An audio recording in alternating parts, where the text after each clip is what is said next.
holy shit. And I'm thinking, I need to get the fuck out of here quickly. You're alone again. I shouldn't be thinking of you, thinking of me. I know. Hello, everybody. This is Mike Doyle, and welcome to the Daily Bread podcast, where I talk about my life and whatever I feel like talking about. And I don't really have any real direction where this goes. I started this 14 episodes ago. It took a little bit of a break in between, so it hasn't been 14 weeks. And I wrote a list. And in my list, I wrote a bunch of things that I want to talk about. And the thing that I like to do as an individual is do anything that feels right. Like, I don't like to force anything. I don't like to be contrived because I think that majority of shit that gets thrown my way is a bunch of bullshit. Like, what I see online now annoys me because I think it's too forced. And I wrote this list down saying, like, how can I introduce people to things that I want to talk about, or how can I advance on a comic? Because I see like web comics, and I don't get to. It's just like they're putting stuff out there in your face. And when I started mine, it was pure expression about just a real simple way to get a frustration across, or just say, because like my mind is like I'm constantly thinking of weird shit all the time, and but I don't think that's bad. I think I just didn't have a way to express it. And the thing I love about my comic is that it's just simple. I don't force it. I don't overthink what I'm doing, but I do make it where when I'm drawing the comic every day, like I literally get up and either I draw it right away or I wait and I forget about it and I draw. I'm like, shit, I gotta do this at like noon, and I'll put it up. But it's I have I have something that I want to say, and that's the first thing I think about. And then the characters, I don't know if it really 100% resembles what it is I'm saying. Sometimes just like a character, and the character is me. It's just staring at the screen, but saying something. And the whole power in it is the words that are being expressed. Because I had this, when I'm doing it, it's authentically something I'm like, it's just this aha moment every morning when I do it, or when I think of an idea that I'm gonna write about, I'll write it in my phone. So I have this really long list of notes that I write about, and it has to feel genuine. And the reason I'm saying this is because I always want these podcast episodes to be completely genuine. I don't want them to be forced. And today's, I was gonna talk about, there's a story I have about when I was 22, and and it's like I don't say this to be vulgar. I just say it because it's funny, and I don't want it to come off like I'm just being a guy. The story itself is it's funny. So I was 22 and I hooked up with a woman who was 35, and I wanted to really go into that story. But I was second guessing myself because I'm like, I don't want this to make it be like I'm like, oh hey, I did this thing. Like I said, it's the funniness, and it had to feel authentic. And it didn't really when I started recording this, I was like, what am I going to talk about? And I looked online, and there's a comedian named Bill Burr, and he's absolutely amazing. And he's got a podcast, which kind of was one of the things that influenced this. It's called the Monday Morning Podcast, and he just gets up on Mondays and just records random shit that he has to say. And he's been doing this for a really long fucking time, apparently. And it was my inspiration to just turn this on and go. And I understand that when people are listening, like when I listen to something, I'm waiting for a payoff because I'm like you're stealing my time right now, and all I have is time. That's the most guaranteed thing I have is time, and I value it greatly. So every decision I make in life, it's based on how am I going to enjoy this, or what's going to be authentic about this, or what am I consuming right now that is real, does hit me in the right spot, and it's not wasting my time.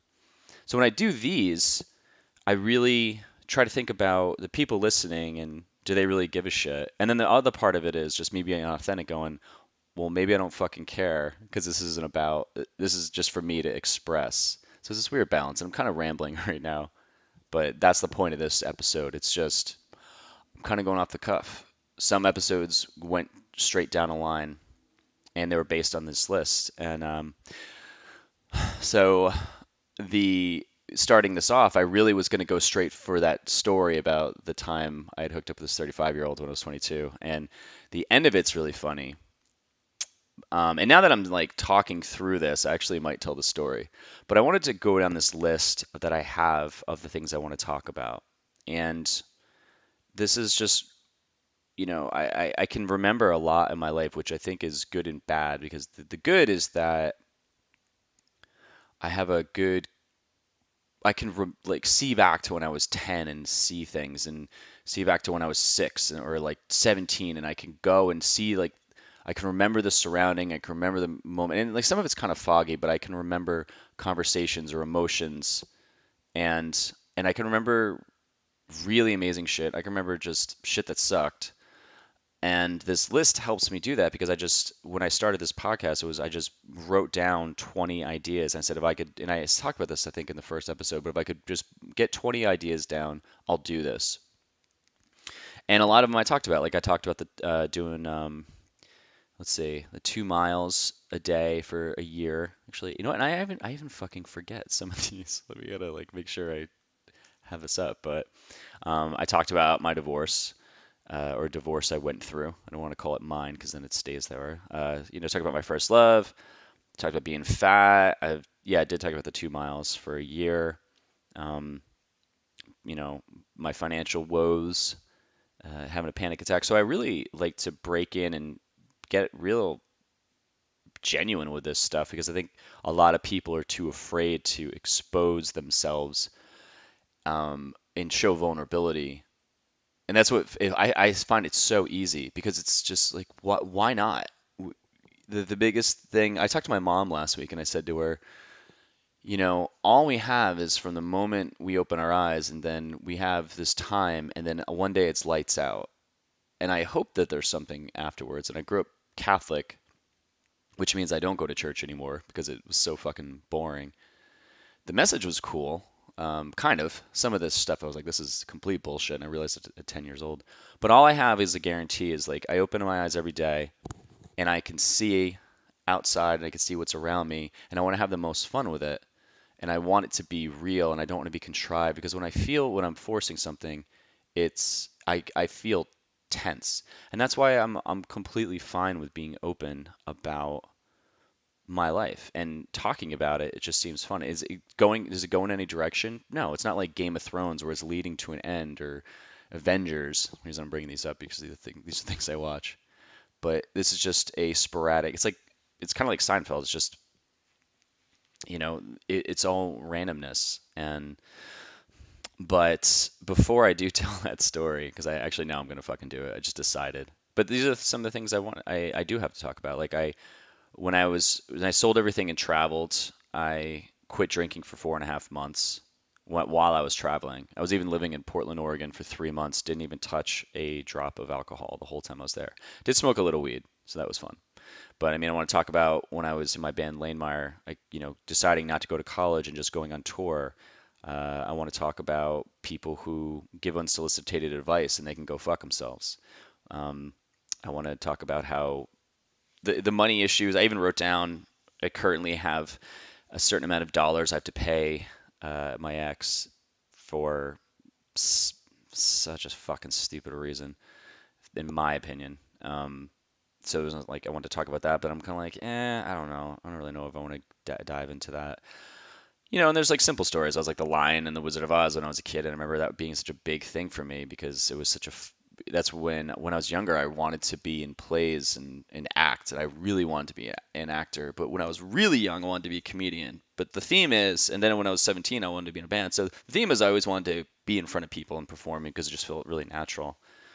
It's probably why I do this because I know that there's an audience out there potentially listening, but I'm not creating something that's bullshit.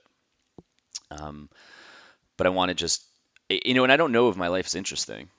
I just, in some of these stories, I tell them, I'm like, is it really interesting? Like the slip and slide story, I thought was funny because it truly happened. And I'm thinking to myself, if I were to watch that or listen to that, would I give a shit about this?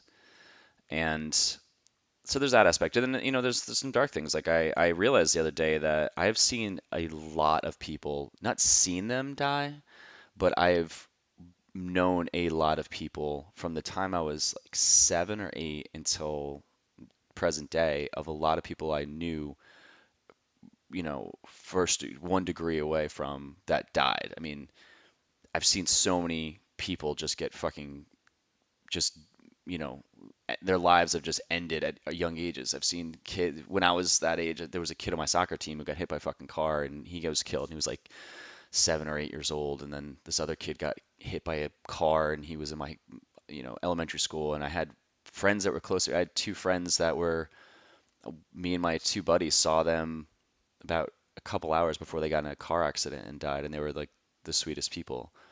I've had family members like my dad. I was there the moment that he had the machine hooked up and they turned it off, and I saw him flatline. And there's these things, and so it's like this mix of really dark shit, and then there's these happy stories in my life, like the first love, or the story I'm eventually going to tell about the 35-year-old. And there's this mix of light and dark, and it kind of it makes me a little flat sometimes. And then getting, it's like the highs come with the lows, like getting divorced, watching, losing my dad at such an early age, at such a young age, I'm sorry, seeing a bunch of people in my life die, like that's dark stuff, and I almost am numb to it by now. And it's, at my dad's funeral, I was making jokes with my friends that were really dark, and that's the way I just handle things and go through them. And so it's like I don't, again, there's no direction with this, and it is total rambling, but sometimes it's just the way it's going to be. But these are the stories I want to talk about, and I'm just going straight with what I feel like talking about right now, based on expression. I think that people, when they're not authentic or they're not being genuine, you're not getting the real picture of who they are, and it just creates a really stale conversation or a stale connection. And I like to connect with people on a real level, and I gravitate towards people who are really open and just can tell me really vulnerable shit about their life, because it makes me just there's a connection there. And I hope that one day when I do meet someone again that I hopefully, fall in love with and marry, that she will be as vulnerable and open as I am, to a microphone, in a quick time that gets uploaded to a podcast service, and it just thrown out there, where like I'm getting like 100 listens a week or something right now, which is crazy that people are actually spending time to hear me talk. And I appreciate people like Bill Burr just doing the same thing. I mean, this guy is a comedian and he started doing this. And that's, if I could wave a magic wand right now, I would just love to become a stand-up comedian and get up on stage every night and just express what I think is funny and try to get people to laugh, because I absolutely love that. And I also love playing music, and I have done that live, and I like it. So there's all these things I like to do. Again, I don't really know where I'm fucking going with this, but I appreciate if you are listening thus far.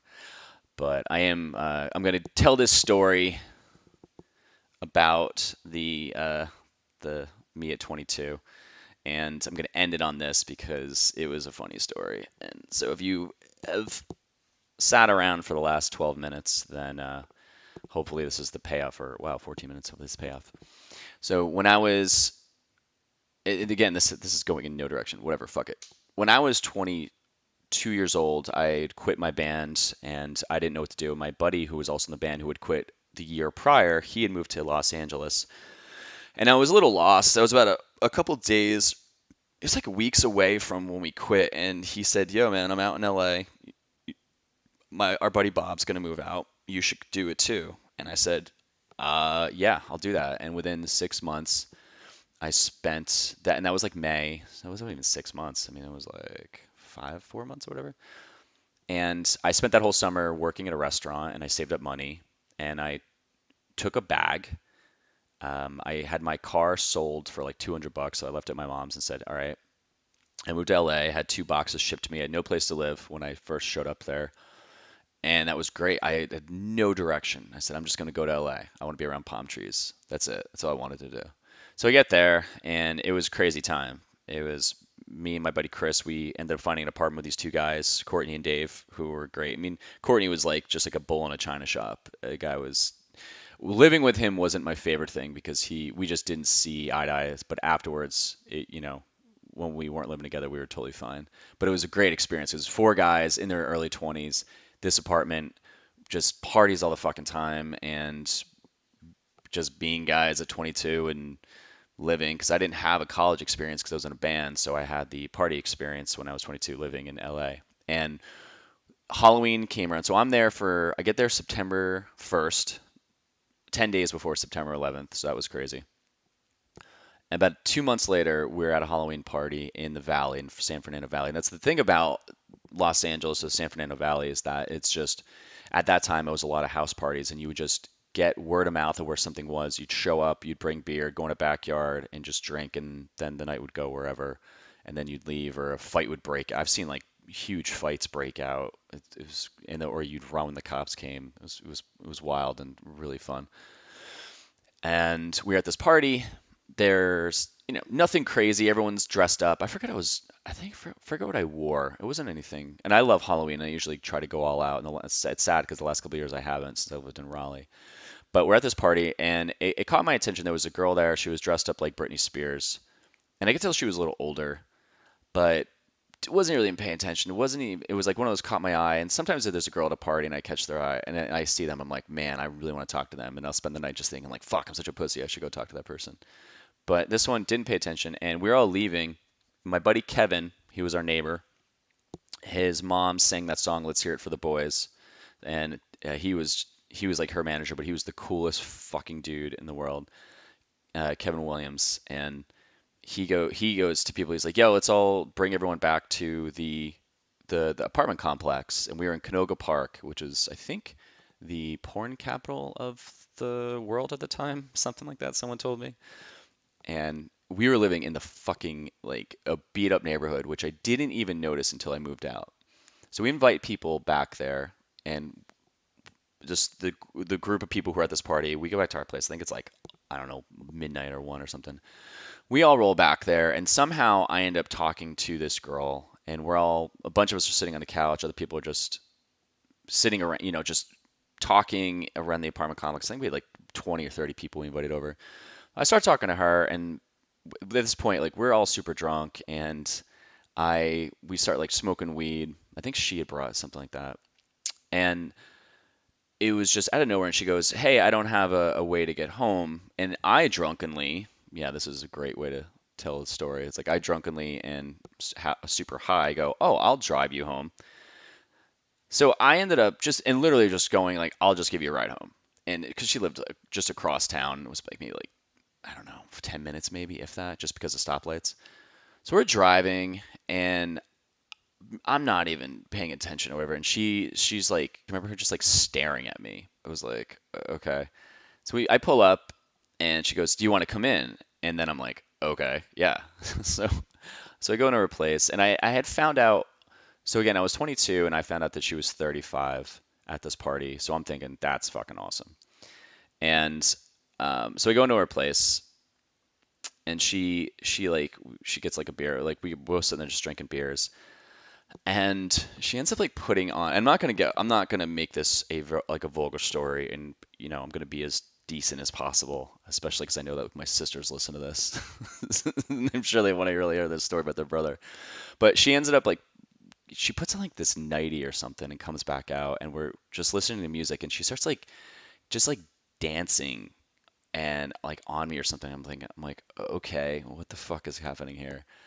And we end up, having an evening together. I'll put it as that, as John Cusack does in High Fidelity. We had a nice night. And I did find out that when we were talking, she had mentioned, I was like, oh, who do you live here? She's like, oh, I live with my son. I guess her son was like 17 or 16 or 17, one of the two. And so she had him obviously when she was young. I I think he might have been like 16.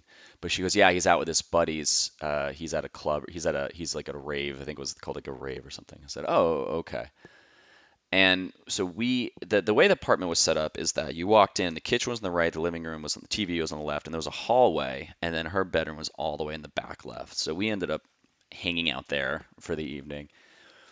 And all I remember was it's like super early in the morning, and I feel movement where she jumps out of bed and closes her door. And I wake up and I'm like super hazy because I'm hungover as fuck. And I'm like, what the fuck? And I hear dun dun dun like, hey mom, I'm home. And I'm going, oh my God. And now you have to understand is that I'm turning 40 next week, and I I still look like I could. I've had people tell me that they thought I was like in my late 20s now. I mean, I could see the age, but some people think I'm a lot younger than I am. So imagine me at 22. I looked like I was 16, and this kid's 16. So I'm just like, oh shit. So he's like, stomp, stomp, stomp, coming down the hall. Hey, mom, blah, blah, blah, blah. Oh, what's going on? Why'd you close the door? I take the covers, throw them over my head, and I'm sitting there, and she's up. He comes into her room, which to me, I'm just like, why the fuck would this happen in general? He comes in the room. Hey, mom's going, hey, who's this? Like, 16-year-old kid coming into his mom's room. Someone's under the covers, and he's like barging in her room and then saying, who's this? Comes over, pulls the fucking covers off my head, and goes, I don't know who this is. Jesus Christ. Storms out of the room, goes, you really fucked up this time, mom. Again, imagine me at 22 looking like I'm 16. So he's thinking possibly someone his age had just hooked up with his mom. So I'm like, oh, Jesus Christ. So she closes the door. I get up and I'm like, I need to get the fuck out of here. And she goes, okay, I'll walk you outside. So we walk in the hallway and we're walking down towards the front door, and it is the longest walk in the world. And this kid just walks by me, and I'm a friendly person. So I was like, I kind of smiled, like, hey. And he just doesn't even look at me, understandably. Now, here's the second part of that is we're walking to the door. And as we're walking to the end of the hallway, again, now the kitchen's on my left and the TV room is on the right. And as we walk towards the door and the room opens up, I look to my right and there are three of his buddies sitting there who are also 16. And they're looking at me going, holy shit. And I'm thinking, I need to get the fuck out of here quickly because either these kids are going to beat my ass or that was pretty much what I was concerned about. So I ended up walking outside, and she like comes out and closes the door, and I'm like, um, yeah, so I need to go. And I think she was like, I'm like, I don't even have to say right now. She's like, oh, he's just, he's fine. And I think she even mentioned to me that he was probably doing E or something that day. I can remember this, but and I'm like, I had a nice time. I gotta see you later. And she was like, okay, well, can we hang out again? And I'm just like, sure. And I take off, and I'm just thinking to this day, like the stories that must have circulated from his buddies witnessing that. Because if it was the kid by himself, he could not share that story with anybody. But the fact that his high school friends were there to see this, word must have spread, and I'm sure to this day, this dude probably wants to fucking kill me, and hopefully he cut over because this was in the 2001.